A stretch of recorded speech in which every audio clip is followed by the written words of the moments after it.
Bienvenue sur la chaîne Star Recap. Le résumé proposé dans cette vidéo suit l'histoire d'une série sud-coréenne mêlant action, drame judiciaire et romance. Elle raconte l'histoire d'un avocat brillant mais sans scrupules, Bong Sang-pil, qui cherche à venger la mort de sa mère tout en combattant la corruption omniprésente dans la ville fictive de Jisan.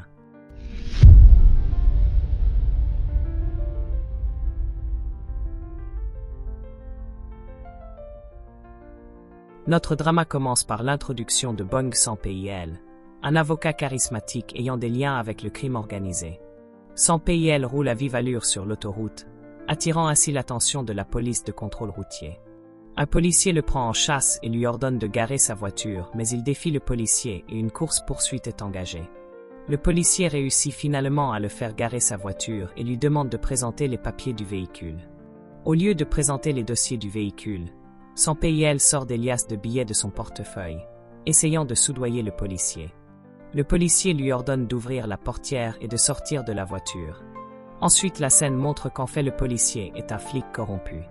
Il a demandé à Sang-pil de sortir de la voiture afin d'éviter d'être vu par la caméra de surveillance. Il demande ensuite à Sang-pil de lui donner l'argent, mais c'est là qu'il tombe dans le piège de Sang-pil. Bong Sang-pil lui présente sa carte et le policier constate qu'il est face à un avocat. En réalité, il est dévoilé que Sang-pil était en train d'investiguer sur ce flic corrompu afin de récolter des preuves pour l'un de ses clients qui a été extorqué par ce même policier. Le flic corrompu comprend qu'il est dans de sales draps et décide de laisser Sang-pil s'en aller. La scène suivante montre un homme en train de torturer son comptable dans un entrepôt. Le chef de gang n'est pas très convaincu. Ensuite, le chef d'un autre gang débarque et l'entrepôt est encerclé par ses hommes. Les négociations prennent fin et la scène tourne vers la salle d'un tribunal où une femme attend que le juge prononce son verdict. Il est dévoilé que la femme se faisait battre par son mari et dans une action de légitime défense, elle a tué son mari. Le juge ne prend pas en compte la légitime défense et condamne l'accusé à 20 ans de prison. Ainsi vient donc l'introduction de Han Jae-yi, une avocate talentueuse mais impulsive, qui contexte le verdict prononcé par le juge. Une confrontation éclate entre l'avocat à Jae-yi et le juge. Ne pouvant plus supporter les injures du juge à son égard, Han Jae-yi lui colle un coup de poing au visage. Une action qui va lui coûter très cher. Elle se retrouve convoquée dans une salle où les autres hommes de loi débattent sur sa sentence. Le juge qui a reçu le coup de poing débarque dans la salle et demande qu'elle soit radiée du barreau. Han Jae-yi se lève et se dirige vers lui et il se met à paniquer, croyant qu'elle veut encore le frapper. Elle lui présente des excuses et accepte sa sentence qui est de 6 mois de suspension.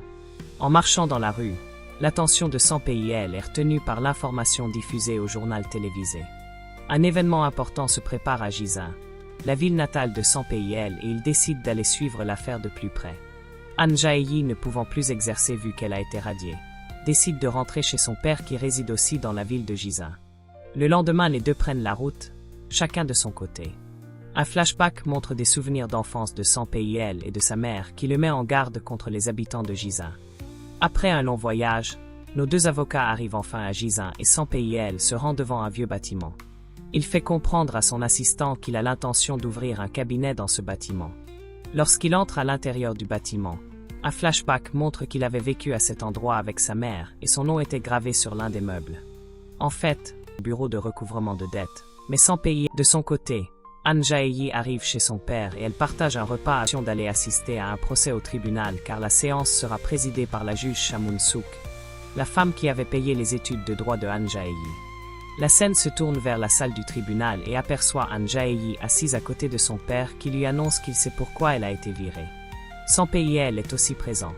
Le procès commence et le juge Cha-moon-suk déclare l'accusé non coupable, une femme battue qui a également tué son mari par légitime défense.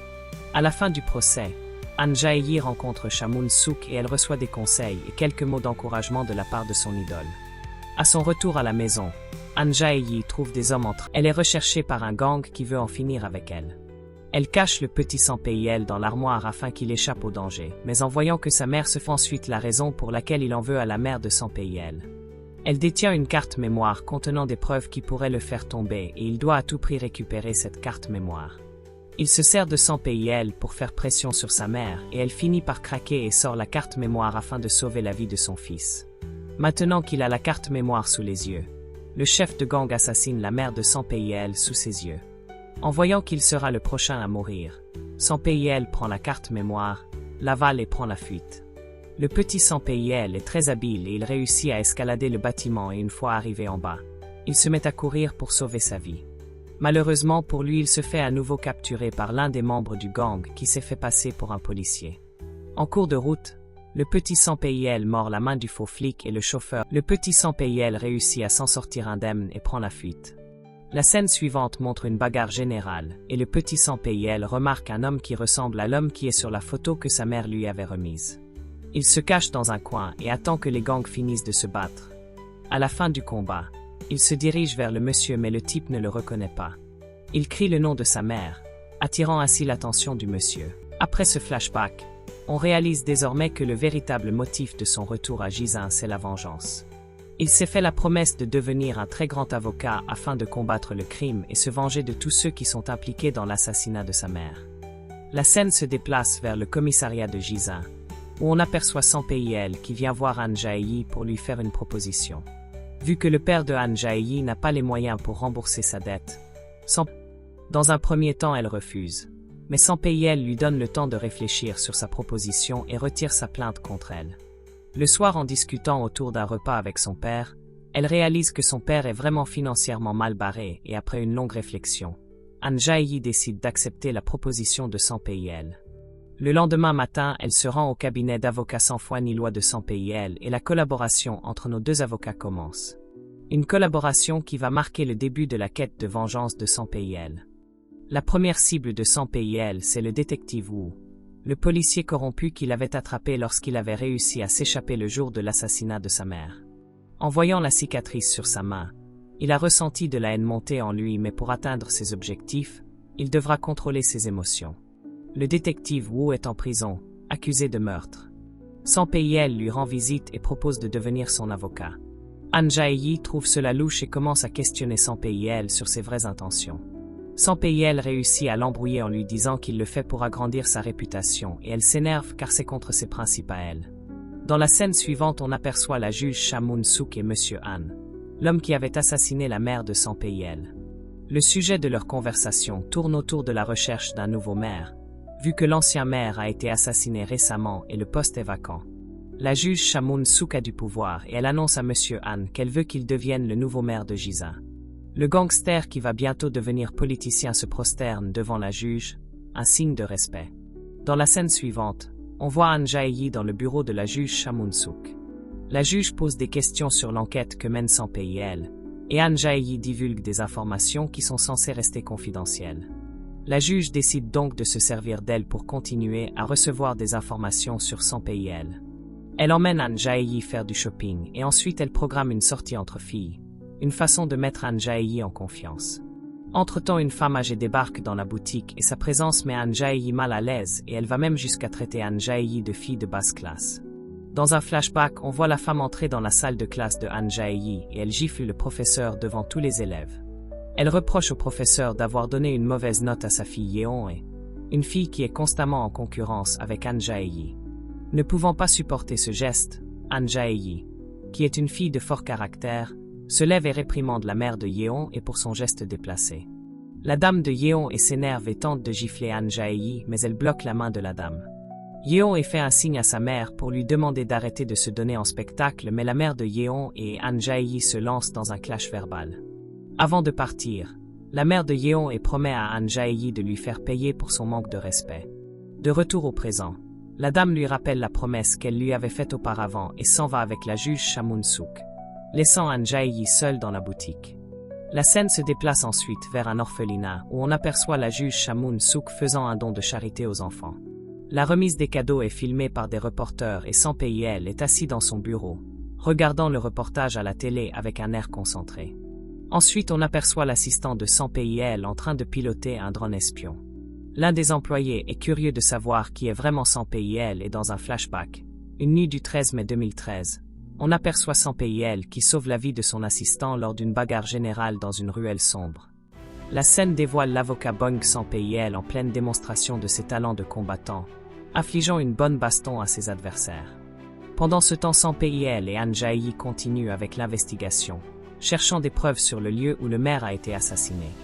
Yeon débarque soudainement et demande à Sanpei-el qui lui a donné l'autorisation de pénétrer dans une scène de crime. Voyant que Yeon est venu accompagné par l'officier chargé de l'affaire, Sanpei-el s'incline et quitte les lieux du crime sans faire de problème. La scène suivante montre Sanpei-el qui fonce sur Ko-in-du, l'avocat qui s'occupe de la défense du flic corrompu qui est accusé du meurtre du maire. Sanpei-el demande à Ko-in-du de lui passer le dossier du flic corrompu. L'avocat Ko-in-du refuse cette proposition, mais Sanpei-el insiste en disant qu'il veut à tout prix gérer ce dossier. Ko-in-du met Sanpei-el en garde en lui disant qu'il marche sur un chemin glissant et l'avertissement sonne comme une menace. Après cette altercation, Ko-in-du s'isole dans une salle et passe un coup de fil à Monsieur Han, le meurtrier de la mère de Sanpei-el. Pendant ce temps, le drone piloté par l'assistant de Sanpei-el enregistre tout ce qui se passe dans la salle. La conversation dévoile un complot visant à faire en sorte que le flic corrompu accusé du meurtre du maire pourrisse en prison. L'avocat accepte le marché et Sanpei-el obtient les preuves qu'il recherchait. Tard dans la nuit, on aperçoit Han Jae-yi qui étudie le dossier de l'affaire du flic corrompu en profondeur et lorsque Sanpei-el arrive, elle partage son analyse avec lui. Au départ, elle était persuadée que le flic corrompu était coupable et elle était contre l'idée que Sanpei-el veuille prendre sa défense. Mais après l'altercation entre Sanpei-el et l'avocat Ko-in-du, elle commence à douter de la culpabilité du flic corrompu. Elle flaire un coup monté. Le lendemain au tribunal, le procès du flic corrompu a lieu et Yeon est l'avocat qui défend la partie adverse. Elle présente l'arme du crime à la juge Cha-moon-suk et l'officier chargé de l'affaire témoigne contre le détective Woo en affirmant que l'arme du crime avait été retrouvée dans le casier du détective Woo, ainsi que des vêtements tachés par le sang du maire. Bung Sanpei-el écoute attentivement le témoignage et analyse chaque phrase prononcée lors du procès. Ensuite, la juge Cha-moon-suk passe la parole à l'avocat Ko-in-du. Chargé, le détective Woo est choqué par cette action et Sanpei-el affiche un petit sourire moqueur. La juge Cha-moon-suk appelle le prochain témoin et Yeon commence à l'interroger. Lui aussi témoigne que Sanpei-el, ayant vu exactement ce qu'il était venu voir, sort de la salle, convaincu que le détective Woo accepte. Réalise donc que Sanpei-el est motivé par la vengeance et il est déterminé à en finir avec tous ceux qui sont impliqués dans le meurtre de sa mère. Plus tard, le détective Woo appelle Sanpei-el pour lui annoncer qu'il accepte sa proposition car il ne veut pas mourir en prison. Les deux s'accordent et Sanpei-el devient officiellement celui qui va désormais se charger de le défendre. À la fin de leur conversation, Sanpei-el annonce au détective Woo que le prix à payer c'est sa vie. La scène suivante montre Sanpei-el qui pleure sous la pluie, à genoux devant le bâtiment où sa mère avait été assassinée. Son oncle se pointe avec un parapluie et le ramène à l'intérieur. Sanpei-el annonce à son oncle qu'il a enfin réussi à récupérer le dossier du détective Woo. L'oncle de Sanpei-el propose de lui envoyer quelques hommes pour assurer sa protection, mais Sanpei-el refuse. Il est déterminé à réussir cette mission tout seul. Dans la scène suivante, on aperçoit Ko-in-du qui entre dans le bureau de Monsieur Han pour lui annoncer que le détective Woo a changé d'avocat.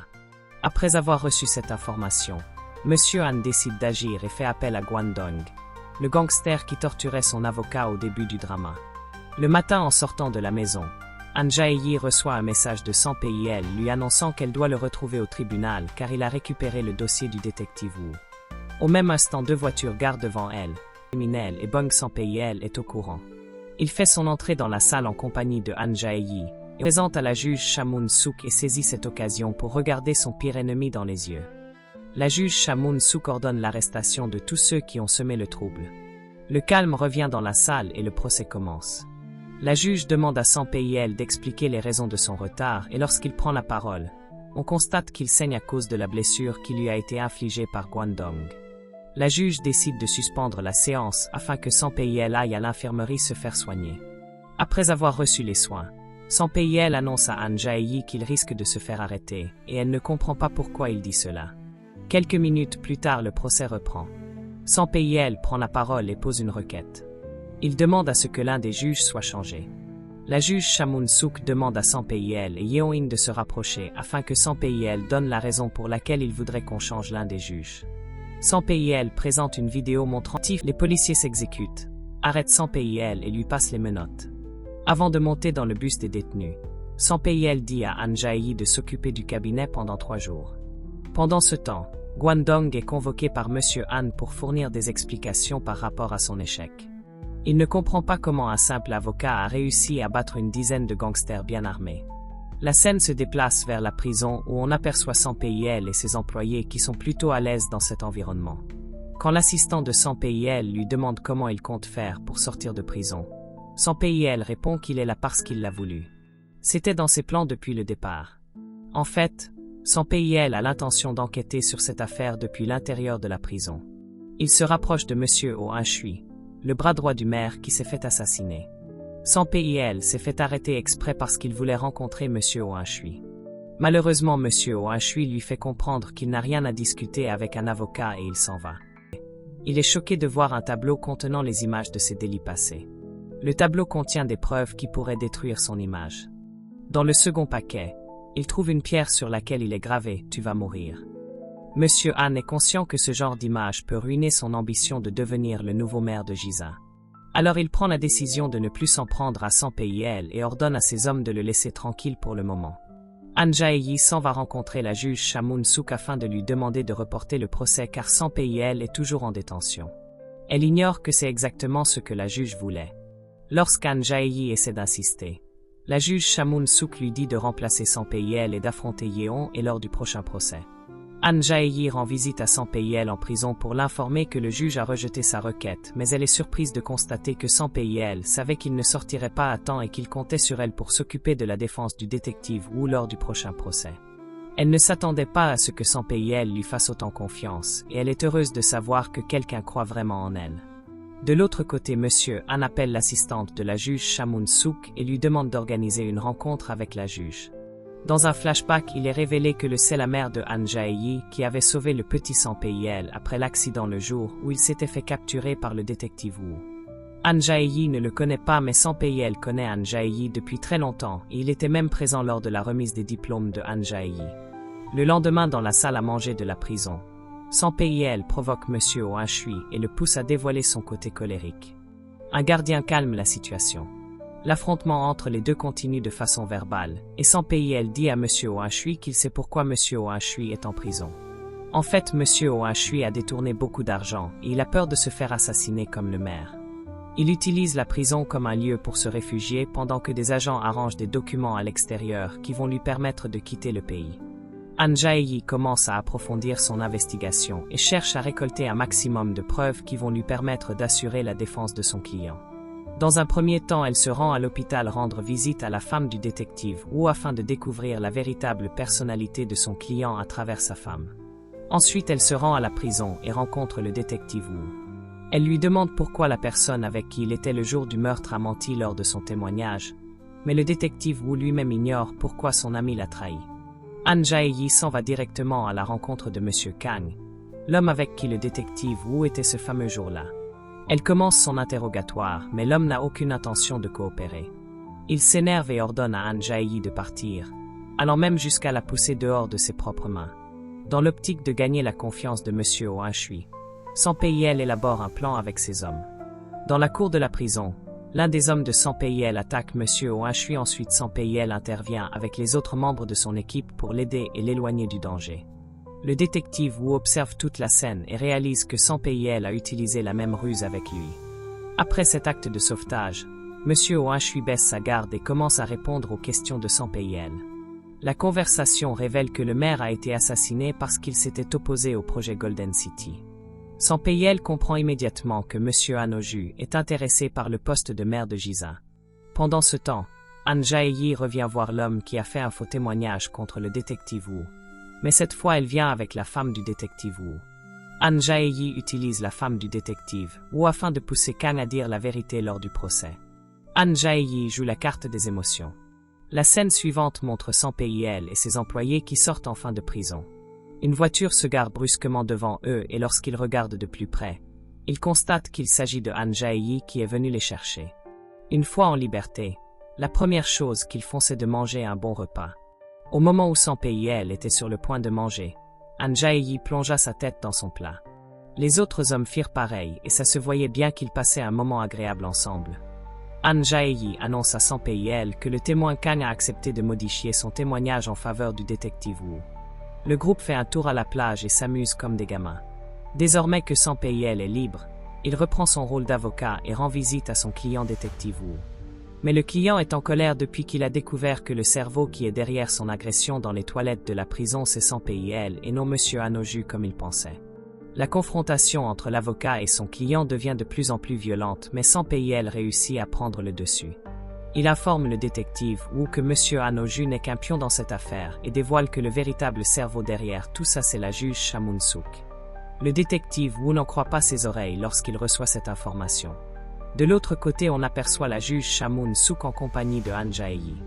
Pendant leur conversation, le téléphone de la juge Chamoun Souk sonne et lorsqu'elle décroche, Monsieur Anoju lui informe que Monsieur Kang a l'intention de modifier son témoignage en faveur du détective Wu. Monsieur Anoju propose qu'il soit éliminé avant le jour du procès. Pendant ce temps, les hommes de Sampayel se rendent à la salle de jeu de Monsieur Kam afin de chercher des preuves qui vont appuyer le changement de son témoignage. Pendant la fouille des lieux, Monsieur Kam remarque qu'un joueur est en train de les filmer secrètement. Il l'attrape et en fouillant le téléphone du joueur, une vidéo qui confirme que le détective Wu était bel et bien avec Monsieur Kang le jour de l'assassinat du maire est découverte dans le téléphone. C'est enfin le jour du procès. Sampayel et Han Jae-yi arrivent ensemble. Après cela, nos deux avocats, cette fois il dit la vérité et témoigne en faveur du détective Wu, appuyant l'alibi fourni par le détective Wu depuis son arrestation. Yeon-in prend la parole et contre-attaque en mettant pression sur le témoin. La juge Chamoun Souk à son tour demande à Monsieur Kang de donner la raison pour laquelle il a modifié son témoignage. Sampayel se lève et présente les preuves. Monsieur Anoju sort de la salle d'audience et en descendant les escaliers, il donne des instructions à l'un de ses hommes. Les employés de Sampayel se déguisent en techniciens de surface et placent un micro sur le vêtement de l'homme. À la sortie du tribunal, Han Jae-yi est excité par le bon déroulement du procès, mais Sampayel lui dit de ne pas encore crier victoire car il connaît tout ce qui se passe dans l'ombre. L'affaire n'est pas gagnée tant que le procès n'est pas terminé. Les hommes de Sampayel arrivent et ils prennent l'homme sur qui ils ont placé le micro en filature et commencent à l'espionner, enregistrant chacun de ses faits et gestes. Mais manque de justesse de se faire écraser par le train. Le suspect profite de l'occasion pour prendre Han Jae-yi en otage. Malheureusement pour lui, Sampayel est trop rapide et il réussit à libérer Han Jae-yi et déverse sa rage sur le suspect. L'homme, voyant que Sampayel était devenu incontrôlable, décide d'avouer que c'est Monsieur Anoju qui avait ordonné l'assassinat du maire. Après cette confession, l'homme se suicide en se jetant sous le train. Après cet incident, Han Jae-yi s'est retrouvé en état de choc et Sampayel l'a emmené à l'hôpital. Au même instant, un policier entre dans la chambre d'hôpital de Han Jae-yi et embarque nos deux avocats pour la salle d'interrogatoire. Les nouvelles de l'incident de la gare circulent dans les infos et la juge Chamoun Souk les voit à la télé. Lors de l'interrogatoire, Han Jae-yi perd son sang-froid lorsque le policier doute de la déposition de Sampayel. Yeon-in, qui écoutait l'interrogatoire, attend que nos deux avocats sortent et les rattrape pour leur demander où se trouve le téléphone du suspect qui s'est suicidé. Han Jae-yi et Yeon-in se clashent et Sampayel calme les tensions puis ils s'en vont.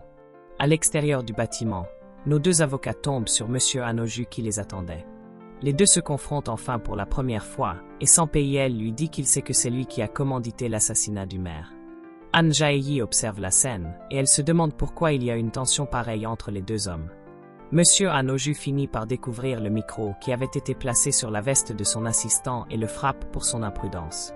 Dès son retour au bureau, Sampayel sort le téléphone qu'il a récupéré sur le suspect qui s'est suicidé et le remet à son assistant afin qu'il le déverrouille. Pour ce faire, l'assistant s'infiltre dans la morgue accompagné par l'un des employés afin de retrouver le cadavre du suspect qui s'est suicidé et ils utilisent son empreinte pour déverrouiller le téléphone. Après cet exploit, l'assistant ramène le téléphone au bureau et Sampayel fait exprès de le mettre à découvert afin que Han Jae-yi le voie. Sampayel connaît la relation entre Han Jae-yi et la juge Chamoun Souk et il fait cela pour une raison bien précise. L'homme confirme à Monsieur Anoju que le détective Wu n'était pas présent ce jour-là et décrit parfaitement la silhouette du véritable assassin, croyant que Monsieur Anoju allait le récompenser pour cette information.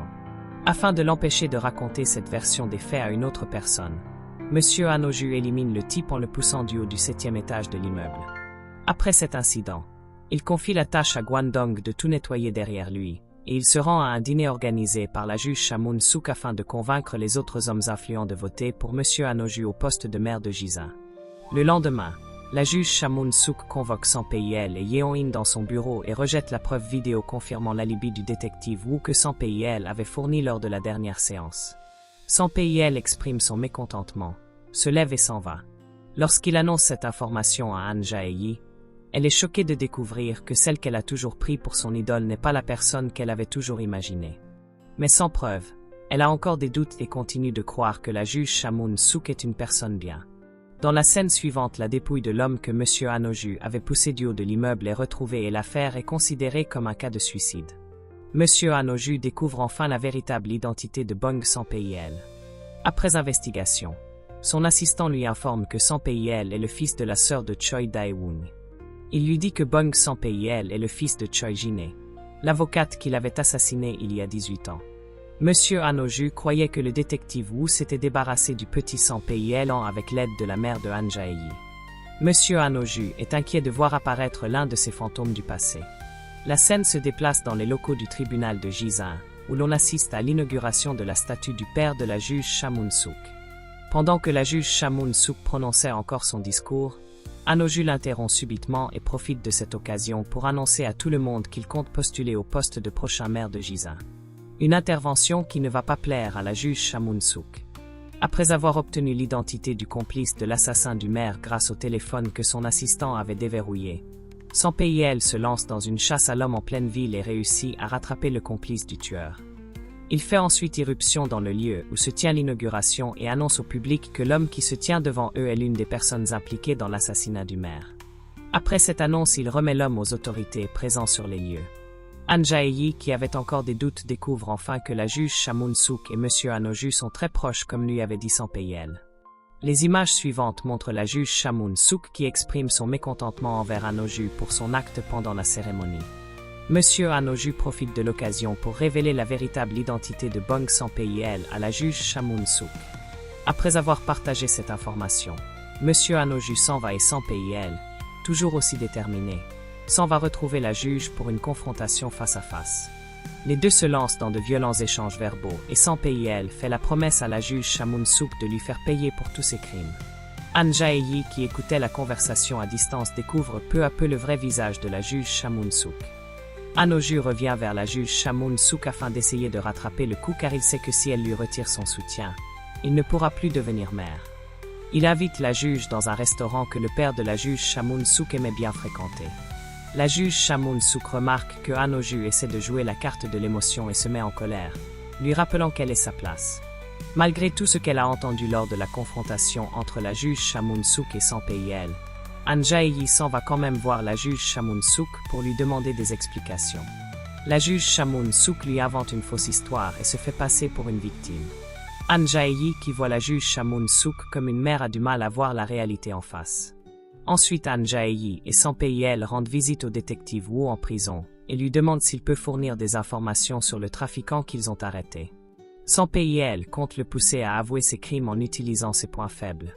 Le lendemain, on assiste aux 4e audience du procès et lorsque Sang-pil prend place, le détective Woo est surpris de constater que le trafiquant et les hommes de Sang-pil font sortir sa mère et l'homme commence à dire toute la vérité. Cette fois, il accepte que l'homme qu'il avait engagé pour assassiner le maire, c'est l'assistant de M. Han-oh-ju. Après ses aveux, la juge Chamoun-sook lève la séance. M. Han-oh-ju apprend la mauvaise nouvelle et demande à son assistant de se cacher très loin, le temps que la tempête se calme. Gwandong propose de tuer Sang-pil, mais Han-oh-ju lui fait comprendre que c'est pas malin de le tuer maintenant que son image est associée à cette affaire. Pendant sa séance d'entraînement dans un gymnase, Yeon-in vient personnellement féliciter son adversaire Sang-pil pour son exploit lors de leur dernière confrontation. Sang-pil en profite pour lui faire comprendre qu'elle est manipulée pour condamner la mauvaise personne. Pendant ce temps, Han Jae-yi commence son enquête pour découvrir la véritable identité de Sang-pil et cherche à connaître sa vraie motivation. Elle rend visite au détective Woo et obtient quelques informations. Puis elle s'en va rencontrer un vieux bibliothécaire qui lui donne aussi quelques informations. Ensuite, elle se rend au bureau et pose des questions à un des employés, puis fait une recherche sur Internet. Elle découvre qu'une femme avocat vivant à Jisan avait été retrouvée morte il y a 18 ans et l'affaire avait été classée comme un cas de suicide. Elle sort et s'en va encore à la chasse aux infos. L'assistant de Sang-pil découvre que Han Jae-yi enquête sur Sang-pil et tente de le joindre mais sans succès. Pendant ce temps, Han Jae-yi rencontre le policier qui se chargeait d'enquêter sur la disparition de sa mère et lui pose des questions sur le cas de suicide de l'avocate Choi Jin-hye, la mère de Sang-pil. Il confie à Han Jae-yi que l'avocate Choi Jin-hee élevait toute seule son fils sans PIL, et qu'elle n'était pas le genre de femme qui aurait pu abandonner son fils en commettant un suicide. Il informe aussi Han Jae-yi que le dossier qu'il avait monté sur cette affaire avait disparu une fois que l'affaire avait été conclue. Mais il avait gardé une copie. Du côté de la prison, Han Oh-ju rend visite au détective Woo et on peut constater que les tensions ne sont pas vraiment amicales. Le détective Woo demande à Han Oh-ju pourquoi il lui fait subir tout cela, pourtant ils étaient très proches dans le passé. Monsieur Han Oh-ju lui informe que le seul crime qu'il a commis contre lui c'est le fait de connaître trop de secrets sur lui. Et maintenant qu'il vise le poste de maire, il doit éliminer tous ceux qui connaissent ses secrets les plus sombres. Mais le détective Woo n'est pas le seul à détenir des preuves sur son ancien ami. Han Oh-ju montre une vidéo au détective Woo dans laquelle il est aperçu sur une scène de crime et il lui fait du chantage. Après le départ de Han Oh-ju, le détective Woo appelle sa femme pour prendre de ses nouvelles et elle informe son mari que Monsieur Han Oh-ju vient constamment la rendre visite à l'hôpital. Pendant l'appel téléphonique, la femme du détective Woo fait un malaise et un gardien vient l'informer que son avocat est dans la salle d'attente. Le chantage de Han Oh-ju fonctionne bien car le détective Woo refuse de rencontrer Sang PIL. Han Jae-yi continue son enquête en allant voir l'oncle de Sang PIL. Elle récolte encore quelques informations et commence désormais à comprendre les motivations de Sang PIL. Après le départ de Han Jae-yi, Sang PIL reçoit l'appel de son oncle qui l'informe de la visite de Han Jae-yi. La scène suivante montre l'arrivée de Han Oh-ju dans le cabinet d'avocat de Sang PIL. Han Oh-ju commence un discours provocateur et Sang PIL, ne pouvant plus supporter trop longtemps, engage une confrontation physique. Mais ensuite, Sang PIL reprend le contrôle sur ses émotions et se calme. Han Oh-ju s'en va, laissant Sang PIL dans un état de rage. Han Oh-ju se rend ensuite à la résidence de la juge Cha-moon-suk et demande à la voir. Mais la mère de Yeon-in, qui est aussi l'assistante de la juge Cha-moon-suk, se lance dans une confrontation verbale avec ce dernier, lui rappelant quelle est sa place car elle ne l'a jamais aimé. Au même instant, Han Oh-ju aperçoit une femme qu'il n'avait jamais vue auparavant sortir de la maison et cherche à savoir qui elle est. La mère de Yeon-in lui informe que c'est juste une aveugle qui ne représente aucune menace, mais Han Oh-ju retire les lunettes de la femme pour avoir la confirmation. Il réussit enfin à rencontrer la juge Cha-moon-suk qui est en pleine séance de massage avec la femme aveugle. Les deux engagent une conversation sans se soucier de la présence de la femme aveugle, qui ne représente aucune menace à leurs yeux. Han Jae-yi arrive enfin au bureau et trouve qu'il n'y a personne. Pendant ce temps, Sang PIL est aperçu en train de prendre un peu d'air à la plage. À son retour, il trouve Han Jae-yi assise dans son bureau secret. Elle découvre aussi toutes les enquêtes menées par Sang PIL et elle lui demande des explications. Elle veut tout savoir. Sang PIL, ne pouvant plus rien cacher, décide de lui dire toute la vérité sur l'assassinat de sa mère, ainsi que la disparition de la sienne. Après avoir écouté les aveux de Sang PIL, Han Jae-yi sombre dans la dépression. Elle qui croyait que sa mère était encore en vie parvient juste de voir ses espoirs partir en fumée. Sang PIL reste auprès d'elle et fait de son mieux pour lui remonter le moral. En la voyant aussi dévastée, on comprend pourquoi il ne voulait pas qu'elle sache la vérité. Pendant ce temps, Yeon-in commence à se poser des questions sur cette affaire. Elle réalise qu'il y a quelqu'un dans son équipe qui divulgue des informations confidentielles et ordonne à l'un de ses agents d'investigation de retrouver l'assistant de Han Oh-ju le plus tôt possible. Dans la scène suivante, on dévoile enfin la raison pour laquelle la mère de Sang PIL avait été assassinée. Elle avait filmé une scène montrant Han Oh-ju en train de tuer une personne et tout ceci se déroulait en la présence de la juge Cha-moon-suk. Les images filmées étaient le contenu de la carte mémoire que Han Oh-ju voulait à tout prix récupérer. Han Jae-yi se rend à la prison et confronte le détective Woo afin qu'il lui dise comment sa mère est morte. Croyant que le détective Woo veut accepter de passer un accord avec lui, pourtant le détective a d'autres plans en tête. Il demande à Han Oh-ju de lui prêter son téléphone et Han Oh-ju accepte. Il utilise le numéro personnel de Han Oh-ju pour appeler Sang PIL et lui informe qu'il est en présence de Han Oh-ju qui détient une vidéo compromettante de lui. Ensuite, il demande à Sang PIL s'il sera capable de remporter l'affaire sans cette vidéo. Sang PIL répond par l'affirmatif et le détective Woo dit à Han Oh-ju d'aller se faire foutre. Han Oh-ju pique une crise de colère, mais le détective Woo n'en a rien à foutre. Sang PIL analyse la situation et soupçonne qu'il doit y avoir quelqu'un dans l'entourage de Yeon-in qui fait fuiter des preuves. Han Jae-yi a une petite idée sur qui cela pourrait bien être et les deux décident d'aller voir l'agent d'investigation de Yeon-in afin de le convoquer comme témoin pour la prochaine audience. Pris de panique, il s'en va demander à Han Oh-ju pourquoi il a divulgué la vidéo, mais il se fait tabasser par ce dernier. Sampei-el et Han Jae-yi se rendent à la prison et demandent au détective Wu de leur donner des détails sur la vidéo que Han-oh-ju lui a montrée. Le détective Wu fait travailler sa mémoire et informe Sampei-el qu'il y avait un camion dans la vidéo. Sampei-el organise ensuite une réunion avec ses employés et il est décidé qu'ils doivent retrouver le fameux camion. La scène suivante montre Yeon-in qui arrive dans le bureau de Han-oh-ju. Elle confronte Han-oh-ju et lui demande s'il a commandité le meurtre du maire. Elle lui demande aussi où est passé son assistant. Bien sûr, Han-oh-ju refuse de répondre aux questions. Alors elle lui promet de revenir avec un mandat de perquisition. Han-oh-ju appelle la mère de Yeon-in et l'informe de cet événement. Han Jae-yi se souvient que le policier avait mentionné un camion et décide d'aller le voir pour en savoir plus. Dans un flashback, les images montrent la juge Chamun-suk aux funérailles de son père et plusieurs personnes viennent présenter leurs condoléances. En passant au couloir, elle entend l'un des hommes en train de raconter des ragots sur son père dans les toilettes. Après le départ de l'homme, elle le prend en chasse et fait en sorte qu'il ne raconte plus jamais de ragots de toute sa vie. Le vrai visage de la juge Chamun-suk est enfin dévoilé. Elle appelle ensuite Han-oh-ju et lui demande de venir faire le nettoyage. Cette scène est la version rapprochée de celle que la mère de Han Jae-yi avait filmée. Han Jae-yi et Sampei-el rencontrent le policier et récupèrent des photos du fameux camion que le détective Wu avait aperçu dans la vidéo que Han-oh-ju lui avait montrée. Le jour de la dernière audience arrive et la juge Chamun-suk prononce son verdict et le détective Wu retrouve la liberté. Juste au moment où il s'apprête à célébrer cette victoire, on lui annonce que l'état de sa femme est critique. Il se rend à l'hôpital et on assiste à une scène d'adieu car sa femme meurt dans ses bras. Ensuite, on aperçoit une note circulant sur les réseaux sociaux. Yeon-in s'est fait rétrograder suite à la fausse accusation du meurtre du maire à l'encontre d'un officier de police. La mère de Yeon essaie de demander à la juge Chamun-suk d'aider sa fille, mais elle refuse, traitant sa fille d'incompétente. Certains médias parlent du plus gros scandale de l'histoire du bureau du procureur, car on n'avait jamais vu un procureur se faire duper par son enquêteur. Yeon-in est dévastée, mais elle ne compte pas abandonner le combat. Elle rencontre la juge Chamun-suk et lui demande une seconde chance. Elle veut prouver au diable qu'elle peut être son associée. Dans la scène suivante, on aperçoit le détective Wu qui passe un appel. Son interlocuteur se trouve en Thaïlande et il est révélé que c'est la mère de Han Jae-yi. Le détective Wu ne l'avait pas tuée cette fameuse nuit. La mère de Han Jae-yi est vivante. Une fois de retour au bureau, Sampei-el décide de présenter son plan de vengeance à Han Jae-yi. Il a sorti une liste de 7 personnes influentes qui contrôlent Jisan, et il les a surnommées le Club des 7. Mais il ignore que désormais le Club des 7 vient de recruter un 8e membre qui n'est nul autre que Yeon-in. La juge Chamun-suk la présente aux autres membres du club, même comme on peut sentir que sa mère n'est pas trop enthousiaste face à tout cela. Maintenant que Han Jae-yi connaît tout, le combat peut commencer. Dans la scène suivante, il est dévoilé que Han-oh-ju a réussi sa campagne et est désormais élu maire de Jisan.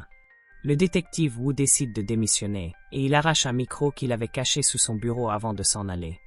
Han-oh-ju se rend au tribunal et se donne en scène auprès de la juge Chamun-suk afin de gagner la confiance des habitants de Jisan qui respectent beaucoup la juge Chamun-suk. Ensuite, on aperçoit le détective Wu qui verse les cendres de sa femme à la mer. Sampei-el et Han Jae-yi viennent lui prévenir de faire très attention car le maire Han-oh-ju veut sa peau. Une nouvelle qui ne tarde pas à se matérialiser car on assiste à une course-poursuite entre les hommes du maire Han-oh-ju et Sampei-el qui essaient de retarder afin de laisser l'occasion au détective Wu de s'éloigner. Dans un flashback, on dévoile comment le détective Wu avait laissé la vie sauve à la mère de Han Jae-yi. Il lui avait fait quitter le pays afin de faire croire à Han-oh-ju qu'il s'était débarrassé d'elle. De retour au présent, on assiste au grand retour de la mère de Han Jae-yi à l'aéroport. Pendant ce temps, le détective Wu se rend dans un endroit où il avait caché des documents très importants dans le coffre d'une voiture et parmi ces documents figure une photo qui pourrait détruire le maire Han-oh-ju. Han Jae-yi et Sampei-el avaient placé un traceur sur le téléphone du détective Wu, ce qui leur a permis d'arriver à l'endroit où ils s'étaient arrêtés pour récupérer les preuves. Les 2 avocats trouvent le téléphone du détective Wu dans la voiture, ainsi que plusieurs cartons contenant des documents. Le détective Wu savait que Sampei-el avait placé un traceur sur son téléphone et il a anticipé en le battant à son propre jeu. Avant de s'en aller, le détective Wu s'est assuré de laisser plusieurs preuves à nos 2 avocats. Le même soir, il s'en va retrouver le maire Han-oh-ju dans son restaurant préféré, et les 2 se livrent à une confrontation assez violente. Le détective Wu n'a plus la même agilité qu'avant et se fait assommer par le maire Han-oh-ju. Il est ensuite emmené dans un entrepôt caché par les hommes du maire Han-oh-ju. Ensuite, on voit le club des 7 rassemblés pour féliciter Han-oh-ju pour sa victoire. Ils sont tous heureux et partagent du champagne. Tous sont heureux sauf la mère de Yeon-in qui n'a jamais aimé un Oju et qui trouvait toujours une occasion de le rabaisser à chaque fois en lui rappelant d'où il vient. Pendant les festivités, Monsieur le maire annonce aux autres membres qu'il va léguer sa société, le groupe Oju, à Monsieur Sung-Sung-Shik, le directeur de la banque de Giza. Les anges du mal de Giza immortalisent ce moment. Grâce aux documents trouvés dans la voiture du détective Wu, l'équipe de 100 PIL analyse chaque contenu avec grand soin et finissent par monter un dossier et un plan de contre-attaque. Leur première cible sera Sung-Sung-Shik, directeur de banque et nouveau PDG du groupe Oju. Mais pour réussir à s'attaquer à un aussi gros poisson, 100 PIL aura besoin de l'aide du procureur impitoyable Chun Sung-bom, le même homme qui avait envoyé 100 PIL en prison lorsqu'il n'était encore qu'un petit voyou. Malgré les désaccords qu'ils ont eus dans le passé, 100 PIL fournit un dossier sur un cas de détournement de fonds publics au procureur Chun Sung-bom et l'invité à Giza. De son côté, Han Jae-yi contacte une journaliste déterminée afin de divulguer quelques informations à la presse. C'est le jour de la prise de fonction officielle du nouveau maire Han Oju, et il est accueilli à son arrivée par tous les employés. À peine entré dans son bureau, il reçoit un appel qui lui dit de regarder le reportage qui passe à la télé. Le président de banque Sung-Sung-Shik, à qui le maire vient de léguer le groupe Oju, fait l'objet d'une enquête par rapport à un problème de fraude d'une valeur de 50 milliards de wons. Il se fait arrêter par la police et au même moment, le procureur Chun Sung-bom répond à l'invitation de 100 PIL et débarque à Giza. Il arrive dans son bureau et rencontre l'enquêteur qui lui a été assigné, Kong Jang-so, le même qui s'est chargé du cas de suicide de la mère de 100 PIL. Sans perdre de temps, il commence son investigation en interrogeant Sung-Sung-Shik. On aperçoit aussi Yeon-in qui observe l'interrogatoire. Le maire Han Oju et la juge Chamun-suk se rencontrent afin d'élaborer un plan visant à protéger le maire dans ce scandale. Elle propose au maire de retirer Sung-Sung-Shik du projet et de confier le groupe Oju à sa fondation à elle. Monsieur le maire n'est pas trop d'accord avec cette proposition, mais il accepte malgré lui car il n'a pas le choix. La scène se déplace vers l'entrepôt où le détective Wu se fait torturer par les hommes du maire Han Oju. Le maire veut savoir où le détective Wu a caché les preuves pouvant le faire tomber, mais le détective Wu n'a aucune intention de balancer quoi que ce soit.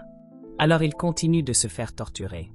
Au même moment, la mère de Yeon-in qui avait fait un tour à la prison afin d'interroger l'agent qui avait falsifié les preuves du procès de sa fille, obtient des aveux et s'en va confronter le maire Han Oju dans son bureau. Mais cette fois Han Oju, qui est désormais maire, ne se laisse plus faire comme auparavant et riposte contre les attaques de la mère de Yeon-in. La mère de Yeon-in quitte le bureau du maire et s'en va chez la juge Chamun-suk. En passant par le couloir, elle repère la femme aveugle en train de passer un coup de fil suspect dans un endroit caché, et il est dévoilé que la femme aveugle est une espionne du maire Han Oju. Elle lui divulgue des informations confidentielles sur la juge Chamun-suk.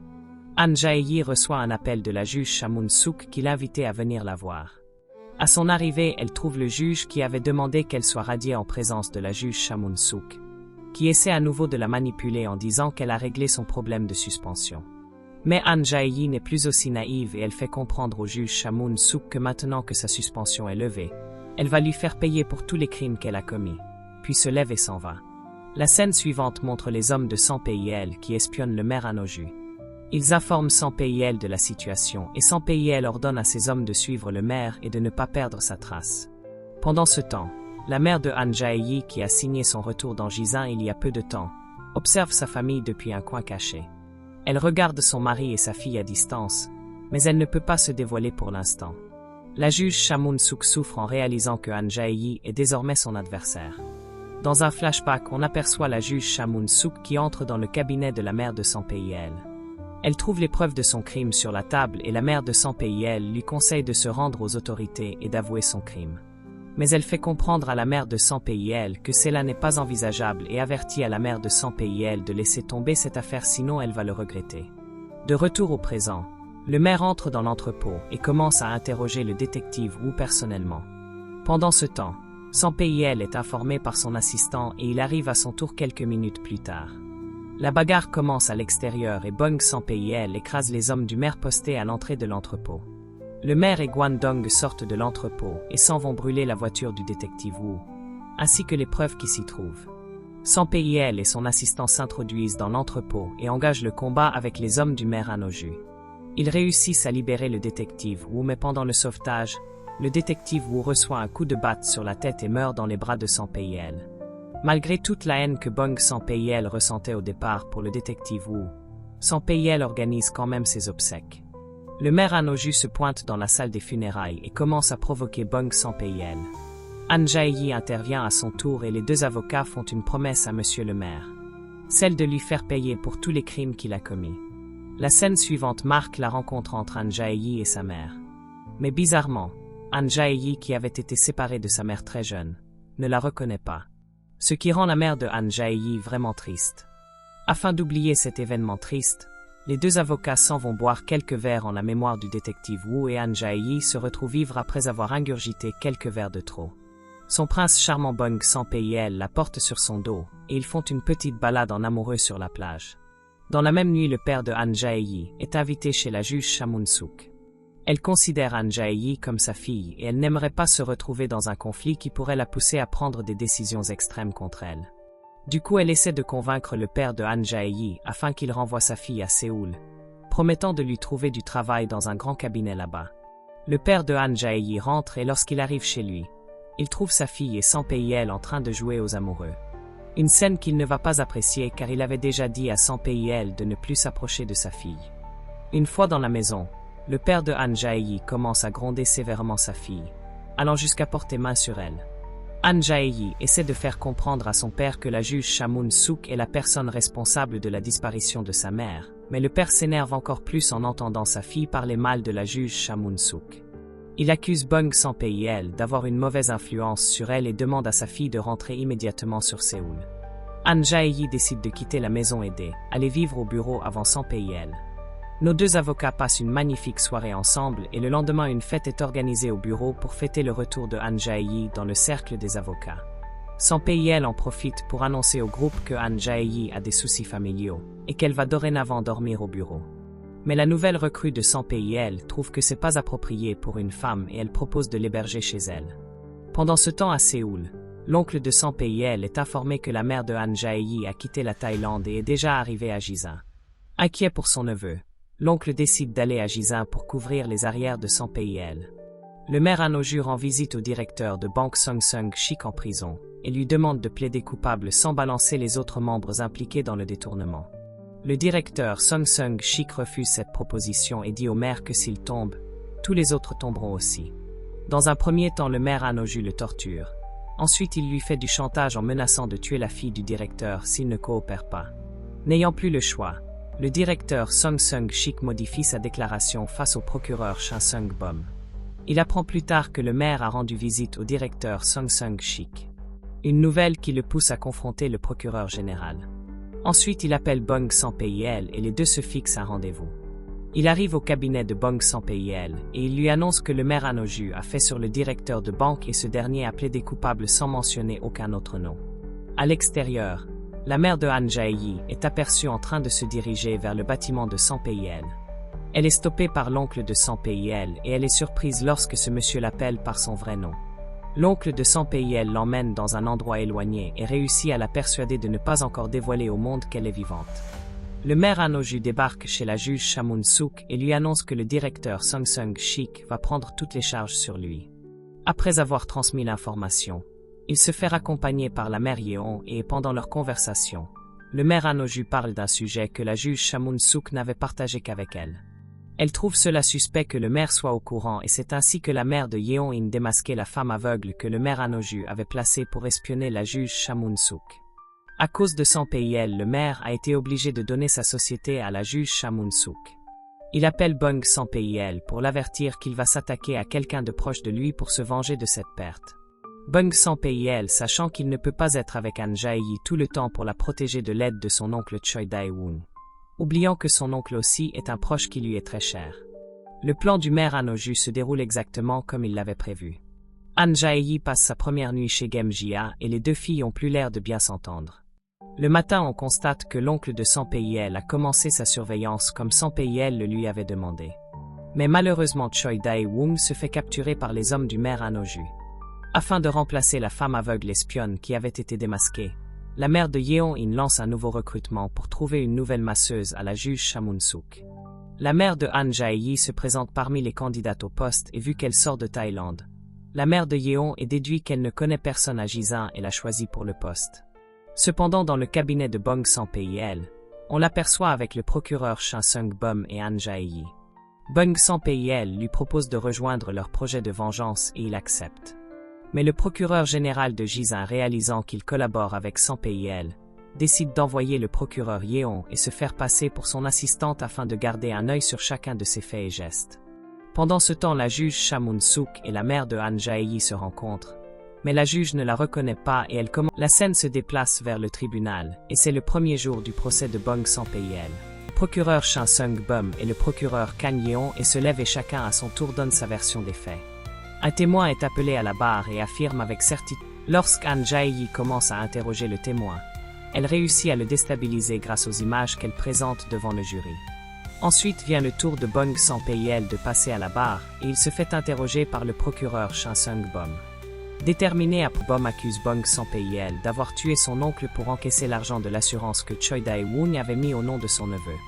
Tard dans la nuit, Han Jae-yi se rend dans le studio photo de son père et sa mère entre ensuite, prétextant vouloir urgemment une photo d'identité. Après s'être faite filmer par sa fille, elle tente de laisser les preuves en sa possession mais son mari arrive et elle prend la fuite. Mais le lendemain, elle revient au bureau de Han Jae-yi et lui remet les preuves en main propre. Pendant ce temps, à l'intérieur de la prison, Sang-pil se fait attaquer par l'un des hommes appartenant au gang de son oncle. Tout le monde le croit coupable et ils sont décidés à venger la mort de leur chef. Lors de la bagarre, Sang-pil finit par se faire poignarder. Han Jae-yi est informée que Bong Sang-pil est en train d'être conduit à l'hôpital et elle se précipite pour être à ses côtés. Elle lui tient la main jusqu'à l'entrée de la salle d'opération, mais ils sont ensuite séparés. De son côté, le maire Anoju apprend que Bong Sang-pil s'est fait poignarder en prison et pense que la juge Cha Moon-suk a engagé un autre tueur à gages pour éliminer Sang-pil.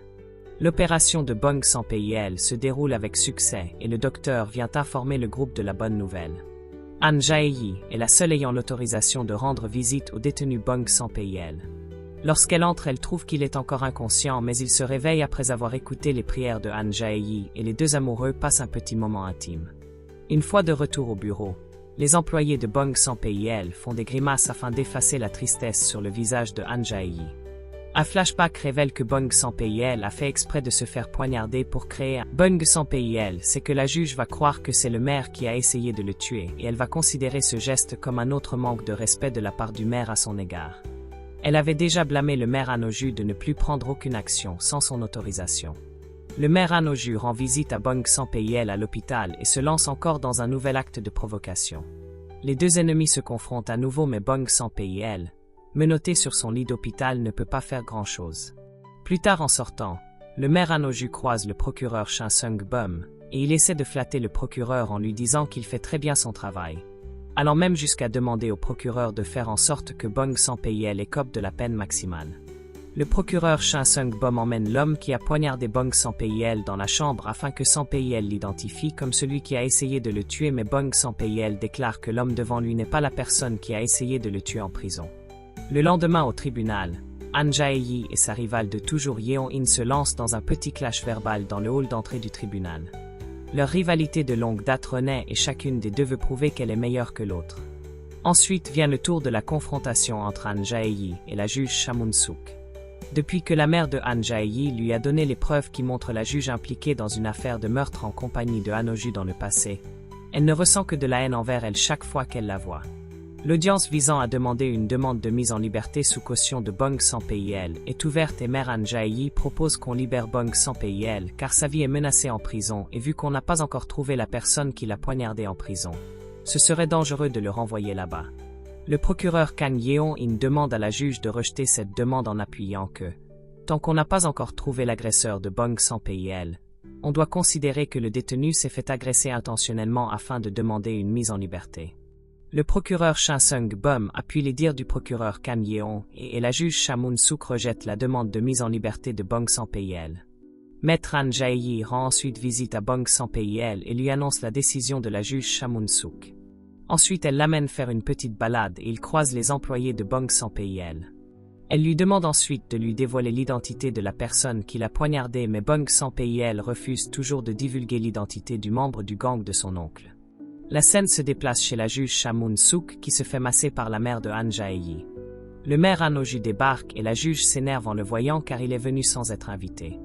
La mère de Yeon-in fait sortir la mère de Han Jae-yi et lui fait des menaces en disant qu'elle va exterminer tous ses proches si elle divulgue un jour tout ce qu'elle voit et écoute dans cette maison. Une fois de retour dans la chambre d'hôpital, Han Jae-yi montre à Bong Sang-pil les photos que la mère de Han Jae-yi lui avait remises. Pendant ce temps, le maire Han Oju fait de son mieux pour convaincre la juge Chamoun Souk qu'il n'est pas responsable de la tentative d'assassinat de Bong Sang-pil, mais elle ne le croit toujours pas et lui demande de sortir de sa maison. Le lendemain, le père de Han Jae-yi est invité par la juge Chamoun Souk pour une séance photo. Lors de la séance, le père de Han Jae-yi brise accidentellement un vase. Pendant qu'il essayait de ramasser les morceaux du vase cassé, la mère de Han Jae-yi arrive. En voyant son mari dans la salle, elle panique en cachant son visage avec un cache-nez et la juge remarque que son comportement est bizarre. La juge Chamoun Souk commence à soupçonner que la femme est la mère de Han Jae-yi qui avait disparu il y a 18 ans. Plus tard, en sortant de l'hôpital, Han Jae-yi reçoit un message de sa mère lui disant qu'elle veut la voir en tête-à-tête le soir dans son cabinet. Lors de leur rencontre, elle informe Han Jae-yi que la relation entre la juge Chamoun Souk et le maire Han Oju est tendue. Jusqu'ici, Han Jae-yi ne sait toujours pas que c'est sa mère. La même nuit, Han Jae-yi s'en va transmettre l'information à Bong Sang-pil. Après son départ, le maire Han Oju arrive à l'hôpital, initialement déclaré entre le maire Han Oju et la juge Chamoun Souk. En sortant du tribunal, le maire tient un autre discours devant les médias pendant qu'une autre conférence de presse se tient dans une salle où le procureur Shin Seung-bum annonce aux médias que l'accusé Bong Sang-pil est acquitté de toutes les charges qui étaient retenues contre lui. Avant de finir son discours, le procureur Shin Seung-bum présente à son tour des excuses à Bong Sang-pil. La cote de popularité du maire augmente et cela contrarie la juge Chamoun Souk. Pendant ce temps, Sang-pil célèbre sa mise en liberté avec ses employés autour d'un magnifique buffet au bord de la plage. Après les festivités, Bong Sang-pil informe Han Jae-yi que la juge Chamoun Souk est celle qui a envoyé des gangsters les attaquer à l'hôpital. Après avoir entendu cette déclaration, Han Jae-yi décide d'aller voir la juge Chamoun Souk. Pendant leur conversation, la juge Chamoun Souk essaie de dire à Han Jae-yi en parabole que sa mère est encore en vie, mais Han Jae-yi prend cela comme un geste visant à la manipuler à nouveau. Dans la scène suivante, on aperçoit le maire Han Oju qui ordonne à son secrétaire de surveiller la juge Chamoun Souk. Après le départ de son secrétaire, la juge Chamoun Souk arrive à son tour et elle lui demande pourquoi il s'est présenté au tribunal. Le maire Han Oju sort les photos que Han Jae-yi avait reçues de sa mère et les présente à la juge en disant qu'il a agi ainsi parce que Bong Sang-pil le faisait chanter. Plus tard le soir, Bong Sang-pil décide de lancer le plan visant à faire tomber la juge Chamoun Souk. Il organise une réunion avec ses employés et Gem Jia est choisi pour s'infiltrer dans un club de gold afin de placer un micro sur la juge Chamoun Souk. Elle réussit sa mission et la juge se retrouve sur écoute. Cette action porte ses fruits car Sang-pil et Han Jae-yi découvrent que la juge Chamoun Souk va bientôt devenir la présidente de la Cour suprême. Bong Sang-pil décide d'aller la confronter afin de lui mettre un petit coup de pression. Ensuite, Sang-pil et Han Jae-yi rencontrent une journaliste et lui remettent les photos du crime commis par la juge Chamoun Souk et le maire Han Oju il y a 18 ans. La journaliste a peur de s'attaquer à un aussi gros poisson comme la juge Chamoun Souk car cela pourrait nuire à sa carrière. Mais nos deux avocats ont toujours des arguments pour convaincre. Pendant ce temps, le maire Han Oju passe par la mère de Yeon-in pour essayer d'attirer le procureur Kang Yeon-in de son côté. Le lendemain matin, la journaliste balance son scoop et les images du crime de la juge Chamoun Souk passent au journal télévisé. Bong Sang-pil s'en va rencontrer la mère de Han Jae-yi afin de la remercier pour les photos. Mais il lui dit aussi qu'il ne veut plus qu'elle s'approche de Han Jae-yi car il ne la fait pas confiance. Au moment où il s'apprêtait à partir, la femme lui révèle enfin sa véritable identité. Bong Sang-pil est choqué de voir la femme qu'il avait sauvé la vie il y a 18 ans debout en face de lui. Après vient le retournement de situation inattendu. C'est maintenant au tour de la mère de Han Jae-yi de demander à Bong Sang-pil de laisser partir sa fille car l'affaire commence à devenir très dangereuse et elle n'est pas sûre que Bong Sang-pil pourra assurer la protection de Han Jae-yi. Le même soir, la juge Chamoun Souk reçoit un ultimatum pour résoudre les dégâts causés par les photos qui circulent dans les médias dans un délai de 24 heures, sinon sa candidature sera retirée au poste de présidente de la Cour suprême. Bong Sang-pil pense aux paroles de la mère de Han Jae-yi toute la nuit et le matin. Avant de quitter Han Jae-yi comme sa mère le lui avait demandé, il prend d'abord la décision de lui apprendre à se défendre. Les deux avocats passent la journée à s'entraîner au combat dans un gymnase. Ensuite, nous voyons la juge Chamoun Souk tenir une conférence de presse afin de laver son image et elle en profite pour dévoiler une autre photo dans laquelle le visage du maire Anoju est clairement visible aux médias. Lors d'un procès, la juge avait condamné un violeur à la peine de mort et le père du violeur s'est présenté pendant la conférence de presse et il a cassé une bouteille sur la tête de la juge Chamoun Souk. La juge est transportée d'urgence à l'hôpital et le père du condamné se fait arrêter par la police. Le maire Anoju arrive à l'hôpital pour rendre visite à la juge Chamoun Souk. La juge lui ordonne de mentir à la presse qu'elle est dans le coma. Elle demande aussi à la mère de Yeon-in de dire au procureur d'attendre 24 heures avant de venir la rendre visite. Aussitôt dit, aussitôt fait. Le maire se rend devant les journalistes présents à l'extérieur de l'hôpital et leur informe que la juge Chamoun Souk ne s'est toujours pas réveillée.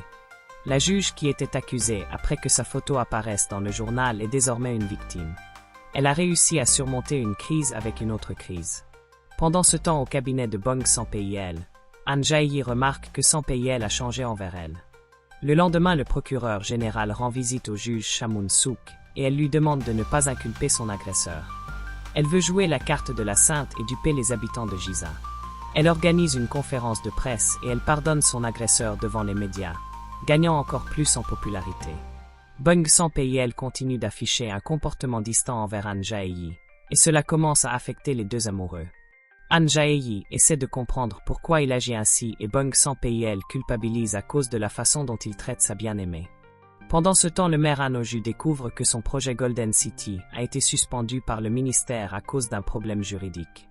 La juge Chamoun Souk était censée régler le problème juridique du projet, mais désormais qu'elle et le maire sont en guerre, le maire n'a plus personne pour couvrir ses arrières.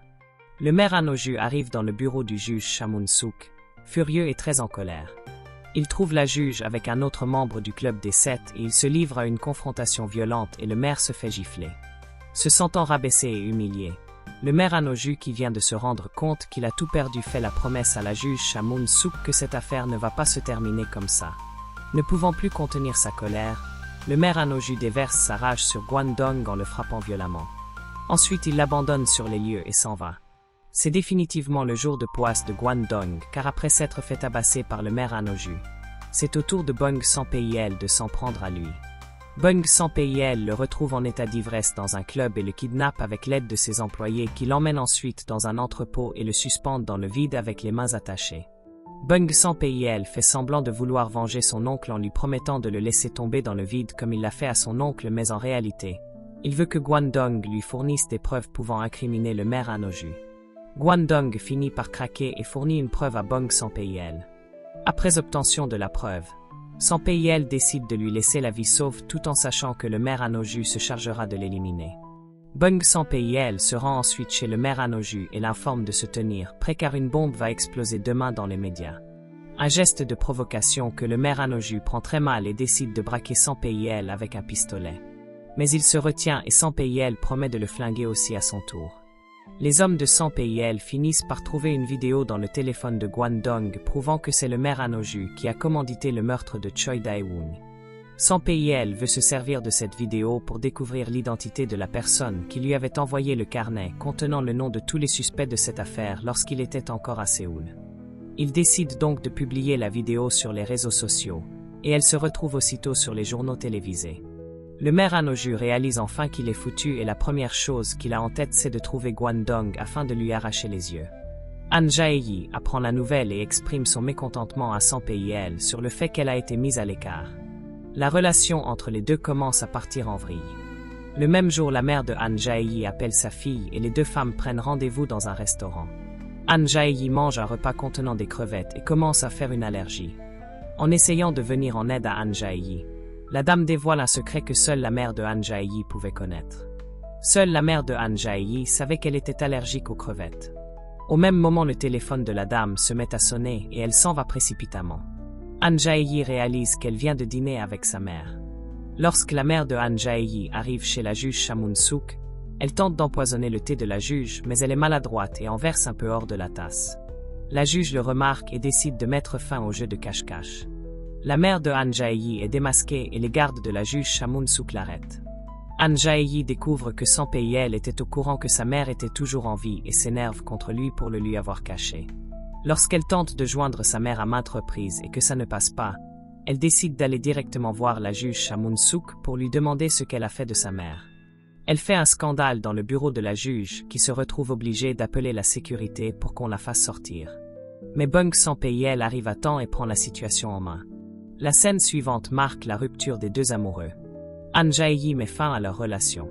Le procureur Shin Seung-bum arrive dans le bureau de Sampayel et dévoile un document qui lui a été remis par le procureur général. Un document envoyé par quelqu'un qui veut faire couler le maire An Ho-ju. Les deux se demandent quelle est la personne ayant assez de cran pour s'attaquer au maire de Jisan. Mais on sait tous que seule la juge Chamoun-souk est capable d'un tel exploit. Après analyse, Bung Sampayel déduit que c'est la juge Chamoun-souk qui lui avait envoyé le carnet lorsqu'il était à Séoul. Elle a fait des recherches sur Bung Sampayel et le moment opportun, elle lui a donné les arguments nécessaires pour le pousser à revenir à Jisan afin de l'utiliser pour se débarrasser de tous ceux qui connaissent ses secrets et ses faiblesses. Il réalise que depuis tout ce temps, elle se servait de lui comme une arme. La même nuit, le procureur général annonce à la juge Chamoun-souk que ça en est fini pour le maire An Ho-ju. Ne pouvant plus compter sur Sampayel, le désespoir de An Jae-yi la pousse à contacter le maire An Ho-ju afin qu'il l'aide à retrouver sa mère, et en contrepartie, elle accepte de devenir son avocat lorsqu'il va tomber.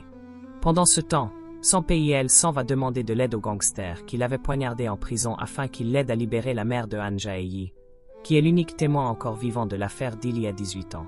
La scène suivante révèle que la mère de An Jae-yi est détenue par les hommes du gang de l'oncle de Bung Sampayel, désormais contrôlé par la juge Chamoun-souk. Bung Sampayel se rend dans le bureau du juge Chamoun-souk et les deux engagent une confrontation verbale. Bung Sampayel lui demande où elle cache la mère de An Jae-yi, mais la juge Chamoun-souk continue à jouer à l'innocente. Ensuite, Bung Sampayel s'en va voir An Jae-yi pour essayer une tentative de réconciliation, mais elle lui dit qu'elle ne veut plus le voir. Il passe la nuit devant la maison de An Jae-yi, mais le matin elle l'esquive et s'en va. Pendant ce temps, le maire An Ho-ju mène son enquête pour retrouver la mère de An Jae-yi. Le rédacteur en chef le retrouve et lui informe que le procureur est à sa recherche.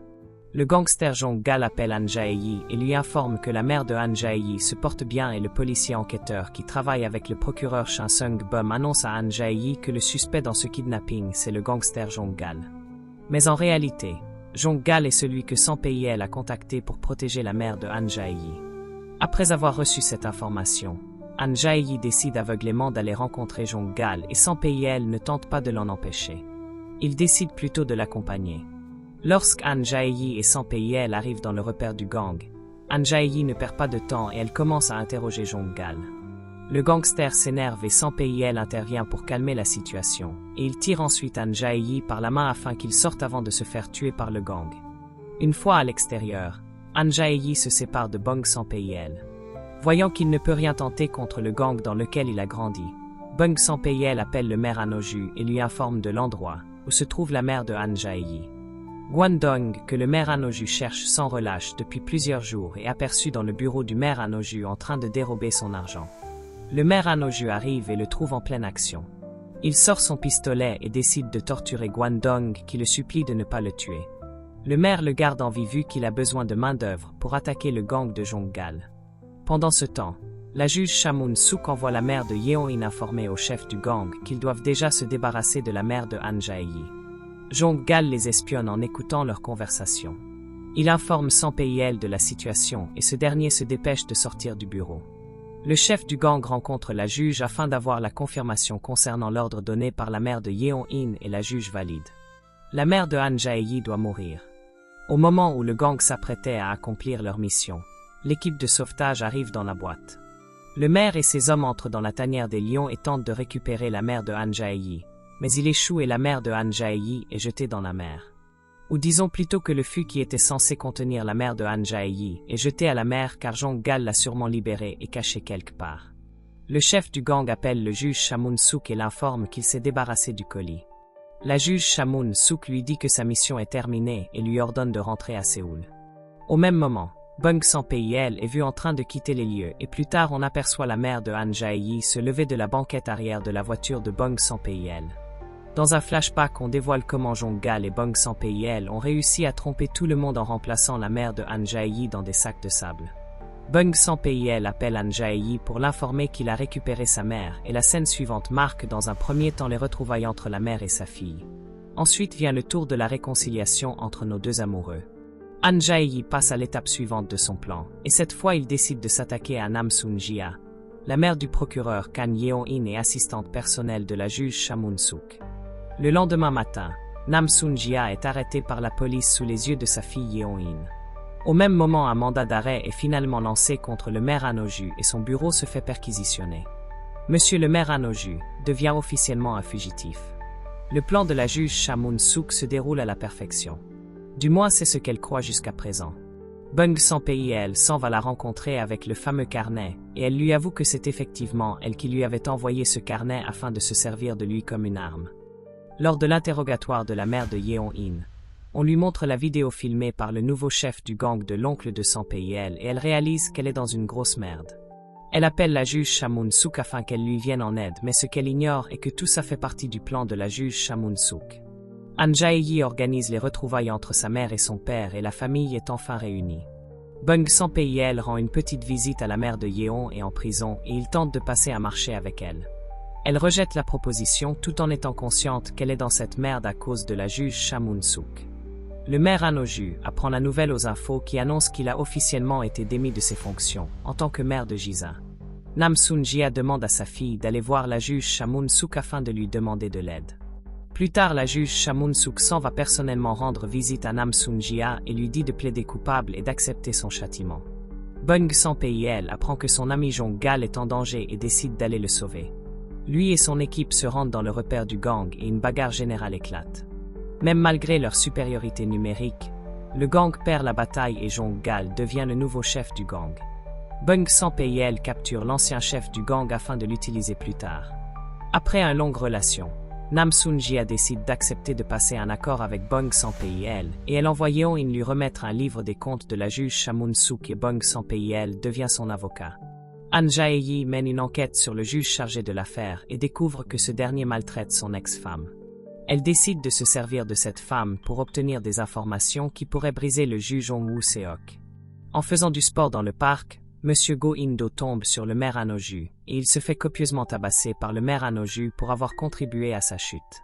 Le juge Jong Woo-seok informe la juge Cha Mun-suk que Bung San-pei est le nouvel avocat de Nam Soon-jia et cette nouvelle la contrarie énormément. Au même moment, elle reçoit un message du maire Han Oh-ju montrant l'image choquante du passage à tabac de Go In-do. Ayant mesuré l'ampleur du danger, la juge Cha Mun-suk se rend au cabinet de Bung San-pei et les deux se lancent dans un nouveau clash. Elle essaie de jouer les durs mais ça se voit qu'elle tremble. Le lendemain, c'est le premier jour du procès de Nam Soon-jia.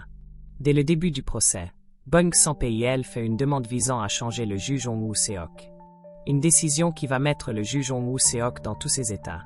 La juge Cha Mun-suk est informée de la situation et elle décide de se rendre au procès afin d'écouter les arguments que Bung San-pei va fournir pour appuyer sa demande. Après que Bung San-pei ait fini de présenter les preuves démontrant que le juge Jong Woo-seok est un juge corrompu, le procureur Cha Sung-bum appuie la demande de Bung San-pei et demande à son tour que le juge soit changé. Tout ceci se déroule sous le regard du juge Cha Mun-suk qui assiste au procès. Pendant ce temps, le maire Han Oh-ju fait des plans pour kidnapper Han Jae-yi afin de se servir d'elle pour pousser Bung San-pei à l'aider à sortir du pétrin. Il profite du fait que Bung San-pei soit occupée par le procès pour appeler Han Jae-yi et elle se précipite dans son piège. Maintenant qu'il détient Han Jae-yi en captivité, Han Oh-ju appelle Bung San-pei et invite ce dernier à la fête. Lui aussi se précipite aveuglément et on réalise que la juge Cha Mun-suk avait raison lorsqu'elle lui avait dit que son amour pour Han Jae-yi est sa plus grande faiblesse. Une fois sur les lieux, il se retrouve à genoux avec un pistolet pointé sur son front. Han Jae-yi de côté réussit à se débarrasser de Gwandong et vient s'interposer avant que Bung San-pei ne se fasse abattre par Han Oh-ju. Elle dévoile ensuite le carnet que la juge Cha Mun-suk avait envoyé à Bung San-pei et Han Oh-ju réalise que tout avait été planifié par la juge Cha Mun-suk. Bung San-pei propose à Han Oh-ju de se présenter comme témoin au tribunal afin de dénoncer tous les crimes commis par la juge Cha Mun-suk, mais c'est pas trop le style de Han Oh-ju de se livrer aussi facilement. Il lance un défi de combat à main nue à Bung San-pei et s'il perd, il acceptera de se rendre. Le combat commence et on se retrouve dans une démonstration extraordinaire de kung-fu et de karaté. Les deux ennemis se battent comme si leur vie était en jeu et Bung San-pei perd le premier round. Les deux marquent une petite pause et Han Oh-ju accepte de témoigner pour Bung San-pei car il en a marre de vivre caché. Après avoir fini de discuter, ils engagent le second round et le combat continue. Nos deux ennemis se battent encore et encore comme des chiens enragés. Même malgré la fatigue, ils continuent de se ruer de coups de poing jusqu'à épuisement. Finalement, c'est Bong Sampei-el qui remporte la seconde manche. Il est ensuite décidé que la juge Cha Mun-sook va remplacer le juge Ong Woo-seok pour la suite du procès. Ça sera son dernier procès à Jisan avant sa prise de fonction à la présidence de la Cour suprême à Séoul. Maintenant la question est de savoir si ça va être son dernier procès à Jisan ou plutôt le dernier procès de sa carrière. Han Oh-ju contacte la juge Cha Mun-sook et l'informe qu'il est au courant pour le carnet et son plan de manipulation. La juge Cha Mun-sook l'invite à la rencontrer chez elle pour discuter en tête-à-tête. Han Jae-yi et Bong Sampei-el se rendent à la prison afin d'élaborer un plan de défense lors du procès. Pendant ce temps, la juge Cha Mun-sook essaie de pousser la fille de Nam Soon-jia à convaincre sa mère de plaider coupable afin que le procès se termine rapidement. Bong Sampei-el s'en va ensuite voir l'ancien chef du gang qui est toujours en captivité et lui demande de témoigner contre la juge Cha Mun-sook. Réalisant que le chef du gang n'a aucune intention de coopérer, Bong Sampei-el demande plutôt à Jong-gal de témoigner à la place de l'ancien chef du gang.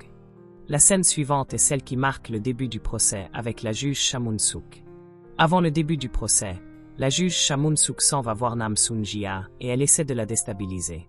Le procès commence avec le procureur Cha Sung-bum qui présente la vidéo dans laquelle Nam Soon-jia demande au chef du gang de se débarrasser de la mère de Han Jae-yi. Ensuite on passe au premier témoin, le rédacteur en chef Monsieur Han. Il subit un coup de pression de la part de Han Jae-yi et ensuite vient le tour de Bong Sampei-el de l'interroger. Après une bonne pression, il finit par craquer et Bong Sampei-el marque un point. Ensuite, Jong-gal est appelé comme témoin. Lors de son témoignage, il avoue avoir commis le meurtre de la mère de Han Jae-yi, mais insiste sur le fait que Nam Soon-jia n'est pas celle qui a commandité le meurtre. La juge Cha Mun-sook commence à paniquer en croyant que son nom va être cité, mais tout ceci n'est qu'une manœuvre de sang pour mettre un coup de pression à la juge Cha Mun-sook. Jong-gal est accusé du meurtre de la mère de Han Jae-yi et il se fait arrêter. Mais nous savons tous que la mère de Han Jae-yi est toujours en vie. La deuxième séance du procès prend fin et Han Jae-yi rencontre le procureur Cha Sung-bum afin de lui demander d'abandonner les poursuites contre Han Oh-ju car Bong Sampei-el veut passer un accord avec lui afin qu'il accepte de témoigner. Le procureur Cha Sung-bum demande à Han Jae-yi de lui donner une raison pour laquelle il devrait accepter de faire cela, et elle le conduit à l'endroit où sa mère est cachée. Il rencontre la mère de Han Jae-yi et se rend compte que la femme qui fait l'objet du procès est toujours en vie. Il accepte la demande de Han Jae-yi. Plus tard, Han Oh-ju arrive chez la juge Cha Mun-sook comme prévu. Lorsqu'Han Oh-ju se retrouve en tête-à-tête avec la juge Cha Mun-sook, il sort son pistolet et le pointe sur elle. Mais il ignore que la juge aussi a un tireur caché dans un coin de la chambre. La juge tente de convaincre Han Oh-ju qu'elle est toujours de son côté, mais elle ignore que Han Oh-ju n'est plus un fugitif car le procureur Cha Sung-bum a retiré les charges qui pesaient contre lui. Tout ceci grâce à l'intervention de Bong Sampei-el et Han Jae-yi. Le procureur général se met en colère contre le procureur Cha Sung-bum par rapport à sa décision d'annuler l'inculpation de Han Oh-ju. Il va même jusqu'à menacer de retirer la licence du procureur Cha Sung-bum s'il ne revient pas sur sa décision, mais le procureur Cha Sung-bum lui répond qu'il n'est pas son pantin. Nous assistons ensuite à la troisième séance du procès de Nam Soon-jia. Bong Sampei-el se lève et appelle l'accusé Nam Soon-jia à témoigner. Dès que Nam Soon-jia se lève et qu'elle prononce ses premières paroles, elle fait subitement un malaise. La séance est ajournée et Han Oh-ju change d'avis et refuse de venir témoigner. La juge égalise et le match devient de plus en plus serré. Le score est désormais de 1 partout. Han Oh-ju décide de profiter du fait qu'il n'est plus recherché pour quitter le pays, mais il se fait poignarder par son assistant. Un acte commandité par la juge Cha Mun-sook. Gwon-dong tente de sauver son maître mais il se fait poignarder à plusieurs reprises. Bong Sampei-el arrive à temps et engage un combat violent avec l'assistant de Han Oh-ju. Les compétences de Bong Sampei-el en matière de combat sont largement au-dessus de celles de l'assistant. Réalisant qu'il ne fait pas le poids, l'assistant s'enfuit. Gwon-dong succombe à ses blessures et Bong Sampei-el emmène Han Oh-ju voir un médecin. La juge reçoit la nouvelle de l'échec de la mission visant à éliminer Han Oh-ju, et elle demande au tueur qu'elle a engagé de continuer à chercher Han Oh-ju. Pendant ce temps, Han Jae-yi rencontre la journaliste et lui demande d'inviter des journalistes étrangers qui ne vivent pas à Jisan le jour de la prochaine séance. La juge Cha Mun-sook rend visite à Nam Soon-jia en prison et tente de la manipuler en la poussant à se retourner contre Bong Sampei-el. Tard dans la nuit, Han Oh-ju est aperçu dans un état pitoyable en train de brûler son argent. La scène se déplace vers la prochaine séance du procès de Nam Soon-jia, et la juge Cha Moon-suk croise Bong San-pil et Han Jae-yi dans le hall d'entrée du tribunal. Les adversaires se lancent dans un clash verbal et personne ne se laisse intimider par l'autre. Une fois dans la salle d'audience, on remarque la présence de plusieurs journalistes venus des 4 coins du pays. Au début de cette séance, le policier enquêteur est convoqué et lorsqu'Han Jae-yi lui demande la provenance de la vidéo, il répond que c'est le procureur général qui lui a fourni la vidéo. Et Han Oh-ju, en se faisant escorter par la police, Han Oh-ju réussit à s'échapper. Bong San-pil reçoit l'information et se rend sur les lieux, trouvant Han Oh-ju encerclé par les policiers. Bong San-pil se rapproche de lui et les deux ennemis engagent une dernière bagarre. Bong San-pil réussit à le désarmer. Il essaie de le raisonner afin qu'il ne commette aucun acte stupide et Bong San-pil finit par contrôler sa rage et dépose l'arme. Mais Han Oh-ju récupère l'arme à nouveau et se tire une balle dans la tête. La juge Cha Moon-suk se fait arrêter par la police à son domicile et tous les médias du pays ne parlent que de cette affaire. Tous ses collaborateurs ainsi que les membres du club des 7 commencent à tomber un par un. Une scène qui prouve que nul n'est au-dessus de la loi. Le cabinet sans foi ni loi de Bong San-pil devient très populaire et reçoit des dizaines de clients chaque jour. La juge Cha Moon-suk finit par être incarcérée dans une prison de haute sécurité.